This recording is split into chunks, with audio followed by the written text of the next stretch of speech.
Hello everyone, this is Code with Srini. Today we are going to look into how to build a simple basic HTML5 CSS3 web page like the one you see right now. We'll be using CSS3 transition and flex boxes to align these navigation items, then the branding over there, and this is the overall page look and feel, and some more animations like this. Right, let's just get started. Create an index.html file and as well as a folder containing a main.css. Alright, so first thing is, let's create our HTML page. The first thing you'll notice is the doc type as HTML. This one targets the HTML5 standards. So it will tell the browser that your page contains HTML5 elements and the browser renders based on those instructions. Even if it is not there, your browser still falls back and renders your HTML5 elements. If it is there or not, your browser still works with the HTML5. Okay, so don't worry too much, but it's always good to have this because always your HTML page should be well formed. Okay, it should not be malformed. So the next thing is more about displaying your web page in a mobile devices, which we won't be covering this because this will be more for the responsive web design, which is not the session for today for this video. And the next bit is the title of your document, okay, your HTML document. We are creating a basic HTML5 CSS3 web page. Okay, so this title will instantly reflect on your browser tab, right, like so. The next bit is linking your web page with your external style sheet. Your external style sheet is main.css, which I created earlier. So we will be linking that to our web page. Okay, let's talk about different kinds of style sheet quickly. Before that, we will just link it relation to the style sheet, and then the href is the actual link, which is called hyperreference.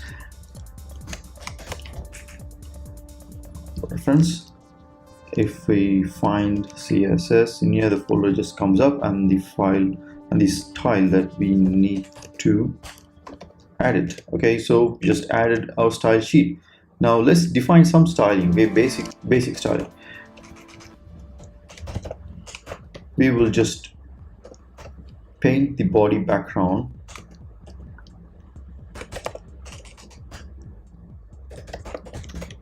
to, let's just say, red. Okay, so our web page should, it came with a red background.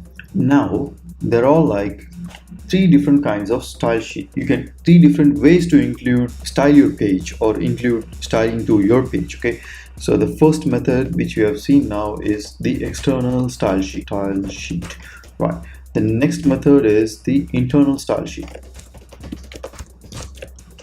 So what's internal style sheet? Simple.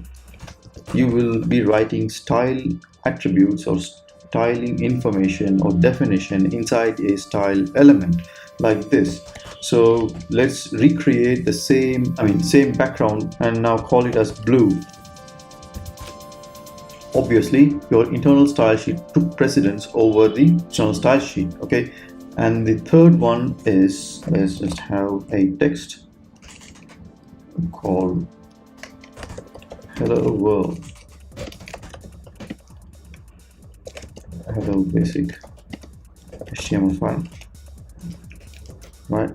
And the internal style sheet is nothing but adding a style attribute on an element like this, and then again applying the style properties to that element. Okay, so this time we will be applying green.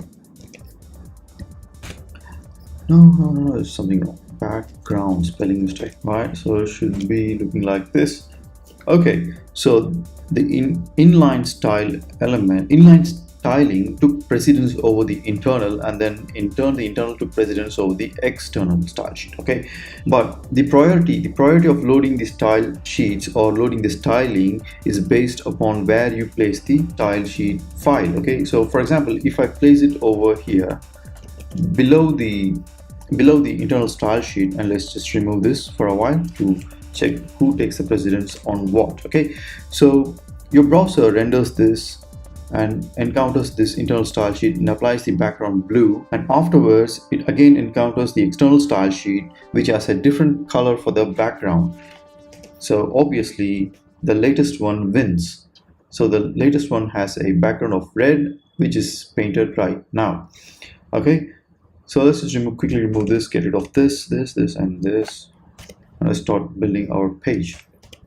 Okay, rule of thumb is always write an external style sheet and link it to your web page. Why? Because you might have different variety of web pages like index.html, aboutus.html, contactus.html, or many HTML pages which has to carry the same set of styling which must be consistent across pages. So in that case you definitely need this external linking, and so that once you don't need to go into every page. If you, for example, if you have 10 set of pages, 10 HTML pages, you don't want to make changes to all the 10. Whereas when you link an external style sheet, you just need to go there and okay, tomorrow the customer comes up and says, no, I need something else for the background. Let's just say I want just a plain gray.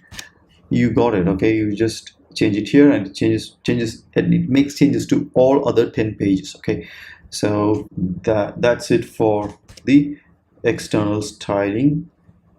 That's it for the style sheet in general. Okay, so next up is the box sizing, which is very important. Before that, let's set the web page ready for browser consistency.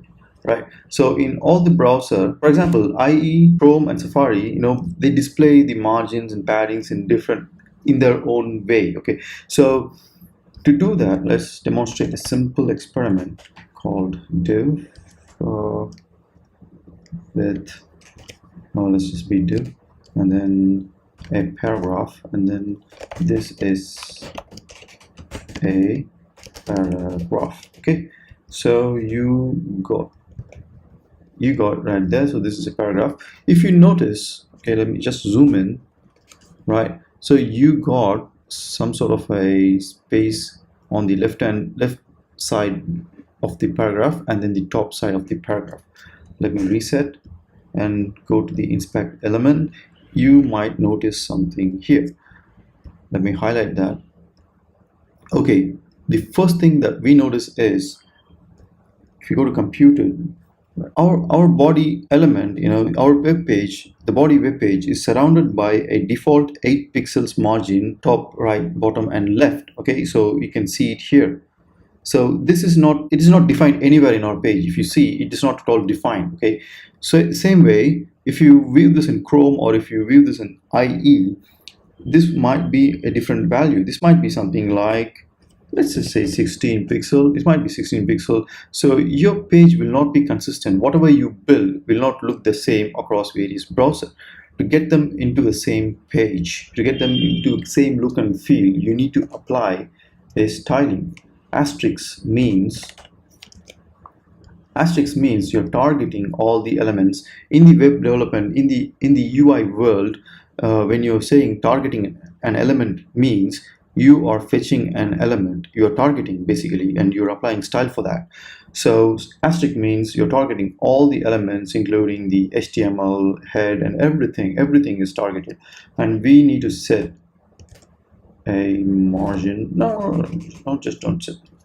We don't need to target now. Right now we'll come back. We'll use this for our next session.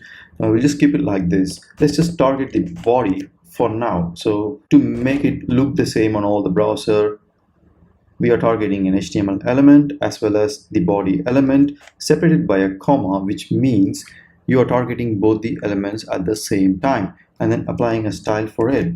For example, margin of 0. This should work. Yes, it just did it.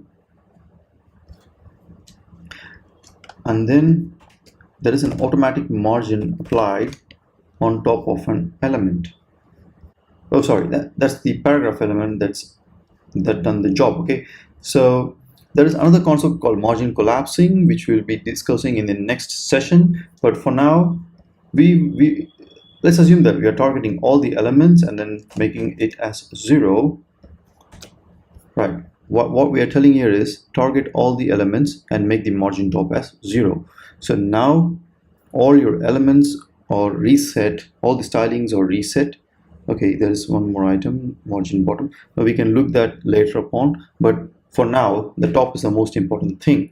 So we just made a reset on the elements, and we made it a bit consistent. As we go along, we'll be making it more consistent across various browsers. All right, let me stop there and move on to box sizing.